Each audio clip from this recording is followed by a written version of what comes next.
out here to speak to some entrepreneurs about past, present, and future of this particular city. There's going to be a whole lot of people there. This is one of the hidden my photo events where I do some philanthropy work. So I can't wait to meet the entrepreneurs, speak with them, doing this type of thing, make me feel real good as far as the impact. So make sure y'all tap in, follow us as we vlog our journey through Kansas City. I'm out here to speak to some entrepreneurs about the past, present, and future, right, of this particular city. When we ask, like, who's the most popular scientist, most people gonna tell you Neil deGrasse Tyson, because that's all they know. And that's only because he's a celebrity scientist. But we don't know who's actually done things in fields. For some reason, that stuff has a negative connotation. So you got people who have the egos and they want the shine, and they put themselves in a role that they're not suited for, and they do it without the integrity. Their value system is off. Kansas City is a beautiful city, man. They got a very rich history. I mean, you know, a lot of, you know, it's Missouri, so Missouri itself has a rich history. When you go into Kansas City, St. Louis, and you start exploring the histories of the cities, you just find so much richness. You know what I mean? When we talk about Black excellence, a lot of times, really, like, go look into the past on all of the early innovators, Renaissance men and women, entrepreneurs, you know, that came out of these cities at a time where, you know, the gravity was 1,000 times harsher as far as the environment that they was coming out of, yet they persevered. You know, it's beautiful, beautiful, beautiful stories out here in the Midwest. You know, you be wrong. I got a little something going on. You know, I'm real startup, man. You know what I mean? I can't afford to wear nobody else's stuff, man. Everything's promotion. Everything's I'm about to get my embroidered, everything I own. That's it, see? I be screen printing. That's how low budget I am. You know what I mean? I get the iron on. Well, it depends on how expensive something is. It's expensive. I don't like it. Where you get these from, though? This is Dickies. I do the work shirts, but they got Amazon Basics. Put y'all up on game. Amazon Basics, cheaper, and you don't have this. Yeah, I don't want that. No, this is unnecessary. This is ridiculous. So then you get the plain shirt at the factory. Yeah, you just wear those, put your little Dickies on, you know what I mean? It's like uniform, them Dickies too? Yeah, showing up for work. With the Alexander McQueen's though. You know, all white socks. You know, with the all white.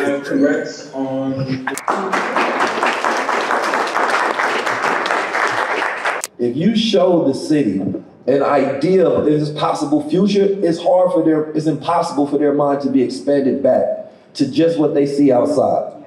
Right? And so it's like you go to every single city and show them what's possible. Hey, this is the vision for your future, the vision for a pathway to reskilling, right? AI come, don't worry about it. There's new opportunities. These are the opportunities. This is the technology. These are the possibilities. This is the media. This is what we can show. If people don't see it, they don't believe it. So coming to places like Kansas City, St. Louis, Chicago, some of these also secondary cities, right? I think that's where the biggest opportunity is to create migration, because I heard the mayor say that 1,000 people every year are leaving Kansas City.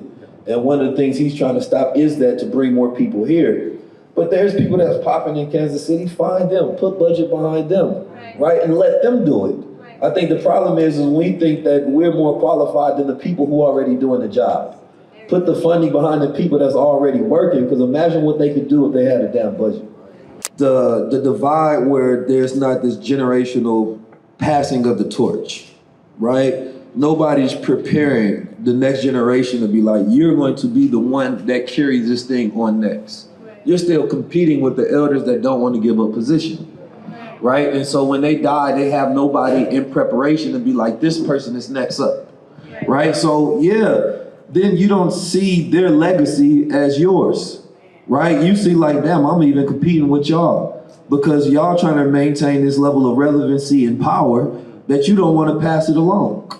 Right? So there's certain resources and knowledge and information that you never get, because we have a lot of older people, but not a lot of elders, right? Elders are stewards of culture. They pass along information. They prepare the culture for, right, generations to come. They make sure that there are statements of, you know, preparing young men and training them up to be like, all right, who's going to be the protege? Who's going to take it over? If you are an elder, it's your job to seek out those who are doing something. If you are the head of the NAACP, it's your job to seek out those who have the motion with the people, so that, number one, you can have influence, right? And you can help provide infrastructure behind that. Not that, oh, well, they not doing it the way I want them to do it, so I ain't gonna mess with them. Right? Not acting like, oh, well, I don't see them over there. Because then it creates this divide. You start awarding these people, and everybody else over here like, I know y'all see us popping over here. I know y'all see us moving. So y'all just gonna act like y'all don't see none of this, right? So then it becomes this war. All right, well, fuck y'all then. I'm gonna do shit my way, and I'm gonna tear down your shit because it ain't worth nothing. How would you recommend, if you had to start all over, knowing what you know now, like he said, the culture in the cities, being out of Kansas City, I do events called Think to Win, and I do panel discussions. But Kansas City has a culture that's click tight, and I come from a background of growth and development. So Fred Hampton from my neighborhood, I'm family with Emmett Till, Nathan Till, and all that. I'm still cool, Larry Hoover Jr. and all that. And I'm trying to bring that culture and that structure to Kansas City, but I feel like I'm getting locked out because I'm not from the city. I'm still able to make movement, but what do you recommend? How do I bring the city together with structure? Find something they want. I think that you gotta, everything I look at, I approach it with like, what's the strategy, right? People are really not that complicated. Everybody wants something, right? And when you find what they want, they will come. When you build, they will come. Them clicks ain't that damn tight. You know what I mean? Let's be honest. When you think about the digital landscape, you bring somebody into the city that they want to have access to, they gonna come to your event. Now they're gonna be appreciative of you for the value that you've given. Now you establish a relationship. For me, it goes into being a servant. How can you serve them? How can you be of value to them?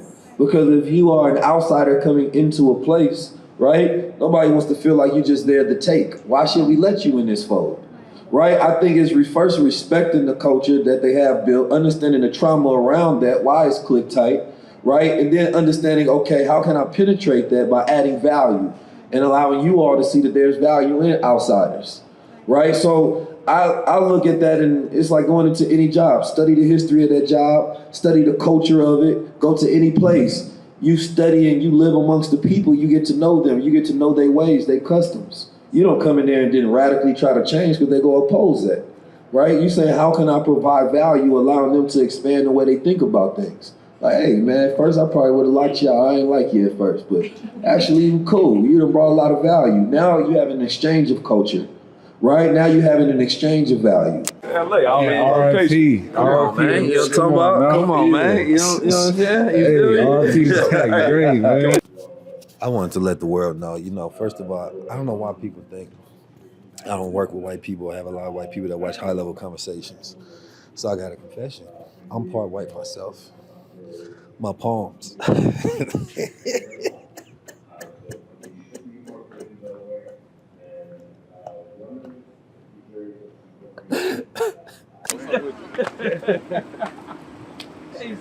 What's happening, brother? Blessings. What size are these? Oh, they my size. look, you gotta say that to people, they my size. Look at the menu, beautiful. Health is freedom, I like that. And the story behind the brand is dope. Ruby Jean's grandmother getting diabetes and them having the branding around, we do juice for a reason. And the reason is health.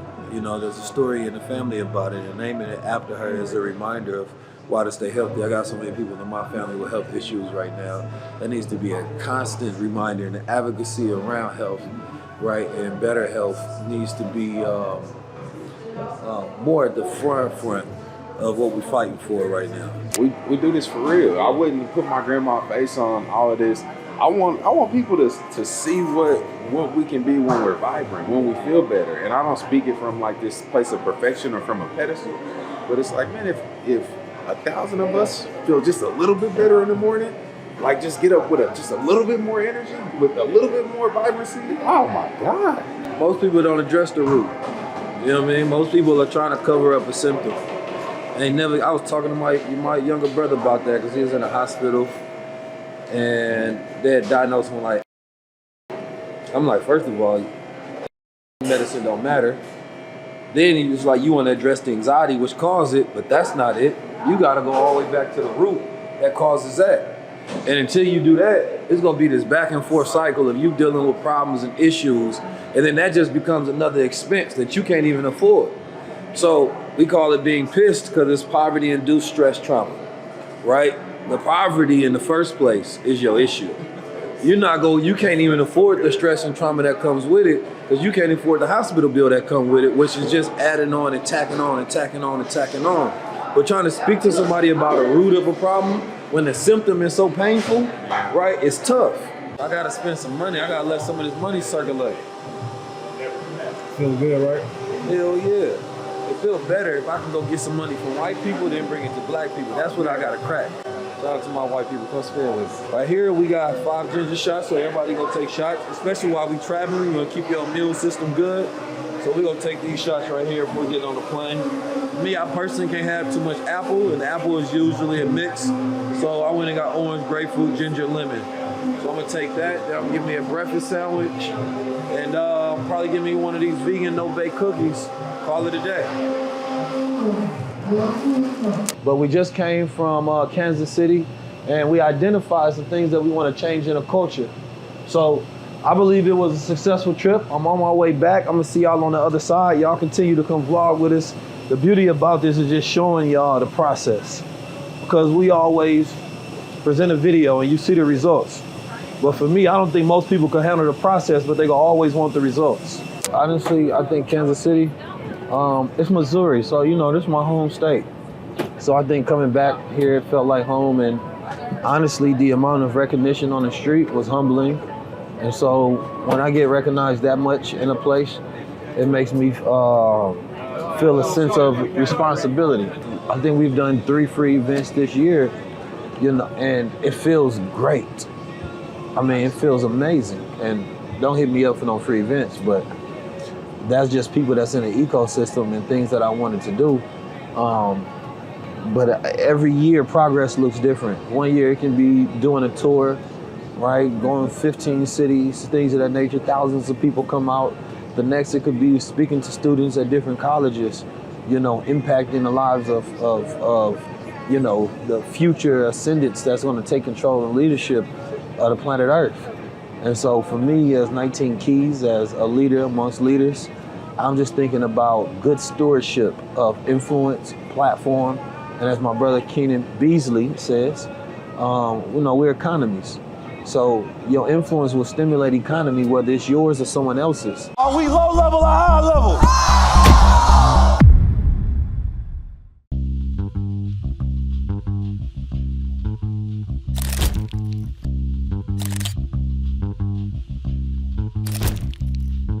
If you're going to jump into Crown Society, you're saying that I represent power, I represent knowledge of self. Stepping in the name of drip, get ready with me. Stepping in the name of drip, get ready. I wear the crown to just symbolize, I know who I am, I know why I'm here, I know my purpose.